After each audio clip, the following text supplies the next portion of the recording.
চাঁদ সদাগর যেদিন মায়ের পুজো করেছিল, আরে চাঁদ সদাগর যেদিন মায়ের পুজো করেছিল, সেদিন থেকেই মা কমলা মর্তে পুজো পেল।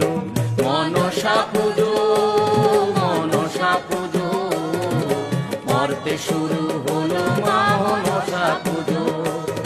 মনসা পুজো, মনসা পুজো, মর্তে শুরু হলো মা মনসা পুজো।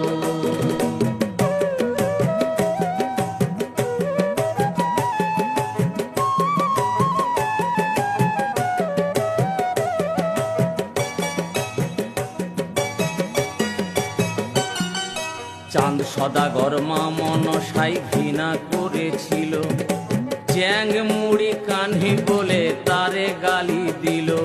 মনসা পুজো,